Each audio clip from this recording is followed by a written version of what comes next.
Assalamualaikum warahmatullahi wabarakatuh. Teman-teman, apa kabar semuanya? Alhamdulillah. Baik teman-teman, hari ini kita akan melanjutkan pembelajaran kita di subtema 2 di tema 3C yang bukunya berwarna biru ya teman-teman ya. Nah, kita akan melanjutkan tentang wujud benda.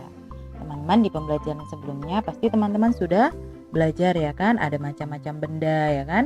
Ada benda apa saja teman-teman? Ada benda hidup, ada benda tidak hidup. Nah, sekarang kita akan belajar tentang wujud benda mati atau benda yang tidak hidup. Kira-kira seperti apa sih wujud-wujud bendanya ya kan? Kita akan belajar ya teman-teman ya. Teman-teman silahkan siapkan bukunya juga di buku halaman 62. Oke teman-teman, siap ya? Oke, silahkan teman-teman siapkan juga pensilnya. Dan kondisikan teman-teman sudah minum, sudah BAK, supaya tidak terputus videonya. Oke teman-teman, baik. Terima kasih ya teman-teman ya. Kita buka pembelajaran kita dengan membaca basmalah. Bismillahirrohmanirrohim. Semoga Allah meridhoi kita dan memberikan kita ilmu yang baru. Berbagai wujud benda cair, padat, dan gas. Benda-benda yang ada di sekitar kita sangat beragam. Nah, keberagaman benda itu dikelompokkan berdasarkan wujudnya ya teman-teman ya. Ada 3, yaitu benda padat, benda cair, dan benda gas. Jadi itu adalah wujud benda. Ada berapa teman-teman? Ada 3, benda padat, benda cair, dan benda gas. Baik, kita akan mulai dari benda padat. Benda padat memiliki sifat dan volume yang tetap. Volume itu adalah kapasitas ya teman-teman ya. Bentuk benda padat tidak dipengaruhi wadahnya. Benda padat tidak berubah bentuk jika berpindah tempat. Contohnya seperti apa teman-teman? Contohnya seperti pensil, penghapus ya kan? Nah, itu tidak akan berubah wujudnya atau tidak akan berubah bentuknya ketika kita masukkan ke dalam kotak pensilnya. Jadi kalau pensil panjang ya tetap panjang ya kan? Penghapus yang kotak itu tetap kotak kalau kita masukkan ke tempat pensil atau wadah yang lainnya. Jadi dia tidak bisa berubah bentuknya meskipun kita pindahkan dari tempat satu ke tempat yang lain, wujudnya atau bentuknya tetap sama. Nah, itu namanya apa teman-teman? Benda padat ya teman-teman ya. Dan contoh benda padat itu banyak banget yang kita bawa sehari-hari ke sekolah itu banyak. Ada kotak bekal makan, ada tempat minum, tas kita, kemudian baju kita. Itu semua adalah contoh-contoh benda padat ya teman-teman ya.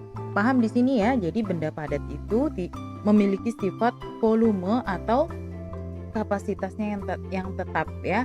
Bentuk benda padat itu juga nggak dipengaruhi wadahnya. Jadi nggak berubah benda itu jika dipindahkan ke contoh umpama lemari dipindahkan ke dalam kamar ya, tetap bentuknya seperti lemari ya, karena dia tidak dipengaruhi oleh wadahnya. Nah, itu adalah pengertian atau penjelasan dari benda padat. Teman-teman paham semuanya? Alhamdulillah. Nah, setelah benda padat kita beralih ke wujud benda satunya, yaitu apa teman-teman? Benda cair. Nah, selanjutnya adalah benda cair. Nah, teman-teman, benda cair itu memiliki 4 sifat teman-teman. Sifat yang pertama adalah bentuknya menyesuaikan wadahnya. Contohnya umpama tamam bawa pulang jus ya. Jusnya itu dimasukkan ke dalam plastik, berarti bentuk dari jus tadi adalah bentuknya seperti kantong plastik itu ya kan. Nah, setelah tamam sampai rumah, tamam pindahkan jus yang tadi di plastik, tamam pindahkan ke dalam gelas. Bentuk benda cairnya atau bentuk jusnya seperti gelas. Nah, itu jadi bentuk atau sifat dari benda cair itu menyesuaikan wadahnya. Contoh lagi, atau pindahin lagi ke botol. Nah, bentuknya seperti botol. Nah, itu adalah sifat pertama dari benda cair. Jadi apa sifatnya teman-teman? Bentuknya menyesuaikan wadahnya. Kemudian sifat yang kedua, mengalir dari tempat tinggi ke tempat rendah. Nah, teman-teman bisa lihat contoh kecil yang ada di kamar mandi teman-teman. Coba lihat permukaan ubin kamar mandi teman-teman. Pasti Bapak tukang membuatnya adalah ketika ada saluran airnya berarti dia lebih rendah. Nah, itu air-air yang sudah ada di kamar mandi tadi dia akan mengalir ke tempat yang lebih rendah. Nah, itu adalah sifat benda cair yang kedua ya teman-teman ya, mengalir dari tempat tinggi ke tempat yang lebih rendah. Kemudian yang ketiga, mampu meresap melalui pori-pori kecil yang dikenal dengan daya kapilaritas. Nah, daya kapilaritas itu apa teman-teman? Contohnya, teman-teman pasti pernah melihat kompor ya, kompor sumbu. Jadi kan ada sumbu kompor itu dia di bawahnya itu ada minyak tanah kan untuk menghidupkan apinya. Nah, untuk menghidupkan api itu biar tetap hidup terus, sumbu itu dia meresap minyak tanah kemudian membawanya ke atas supaya api itu tetap menyala. Atau contoh yang lainnya, teman-teman bisa melihat ketika teman-teman sedang mengepel ubin ya kan, mengepel ubin di rumah teman-teman, di situ kan ada air ya, air yang masih sedikit gitu kan. Nah, dia akan meresap. Nah, itu namanya adalah meresap melalui pori-pori kecil atau karena adanya daya kapilaritas. Nah, kemudian sifat benda cair yang keempat adalah memiliki volume yang tidak berubah. Jadi kalau umpama teman-teman volume tadi Ustazah bilangnya adalah kapasitas ya. Jadi contohnya tadi umpama Tamam membawa pulang jus di dalam kantong plastik ya kan. Nah, sampai ke rumah muatannya atau jusnya itu ukurannya masih sama, umpama 500 ml. Nah, sama aja meskipun dipindahkan Tamam ke gelas, jumlahnya volumenya tetap sama. Jadi dia sifatnya adalah volumenya yang tetap dan tidak berubah meskipun wujudnya berubah.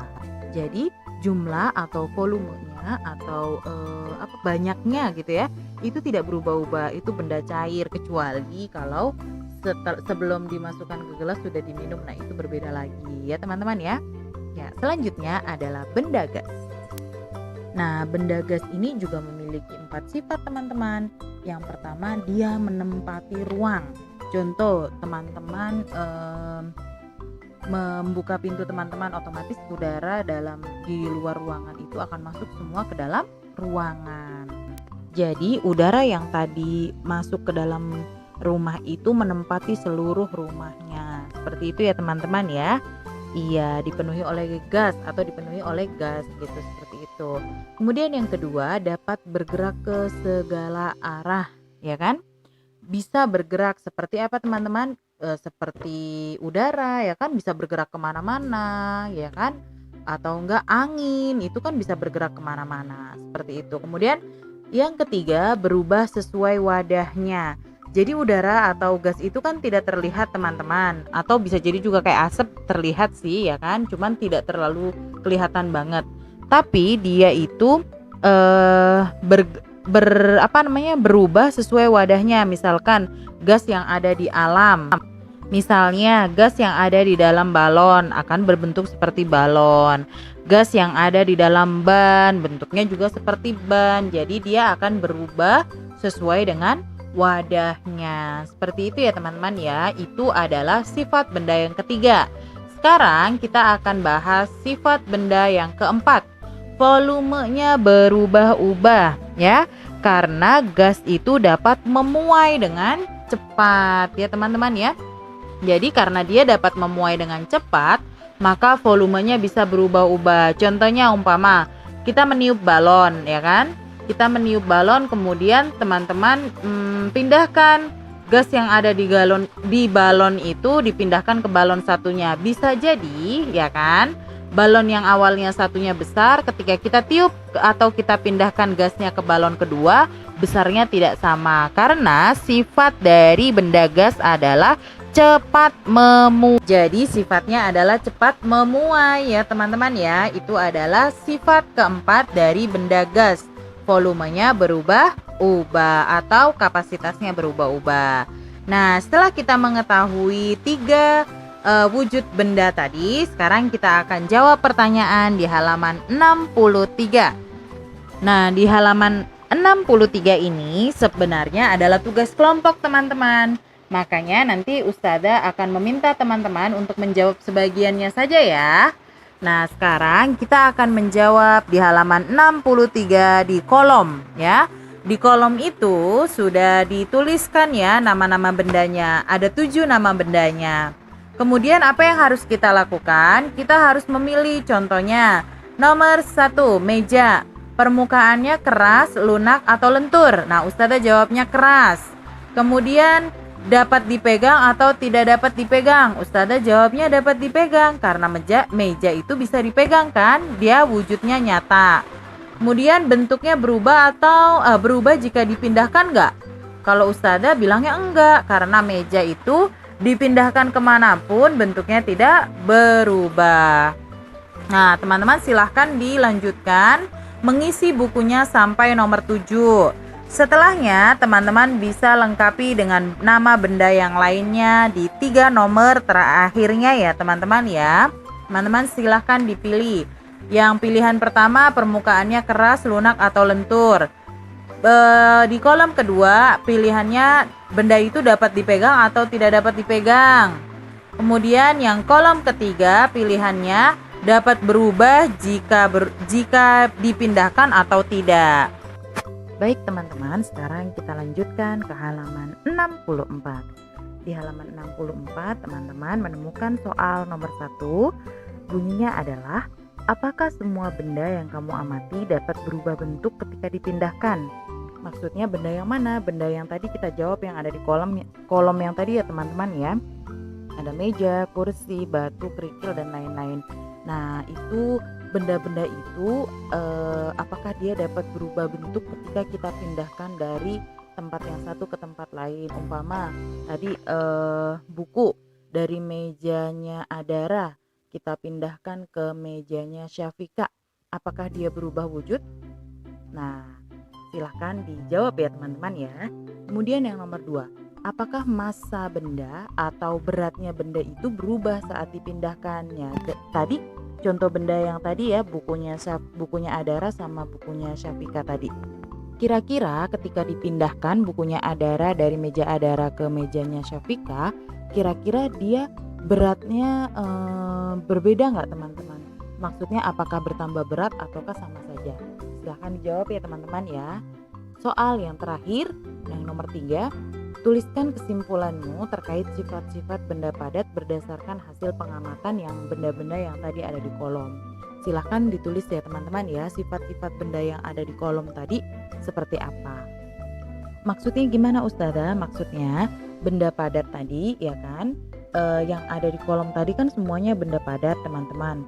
Nah, apakah dia memenuhi sifat-sifat yang ada di semua benda padat? Maksudnya dia volumenya tetap, bentuk benda padatnya tidak dipengaruhi tempatnya atau yang lain-lainnya, itu merupakan sifat ya yang tadi kita sudah pelajari, sifat dari benda padat. Silahkan dituliskan ya teman-teman ya. Nah, setelah menjawab pertanyaan tadi, pastikan teman-teman sudah menulisnya di halaman 63 sampai 64. Karena yang teman-teman tulis akan Ustadz dan Ustazah ambil nilainya. Baik teman-teman, terima kasih sudah menyaksikan video pembelajaran ini. Semoga bermanfaat untuk teman-teman dan menjadi jariah buat ustazahnya. Baik teman-teman, salam ke bundanya ya. Terima kasih. Wassalamualaikum warahmatullahi wabarakatuh.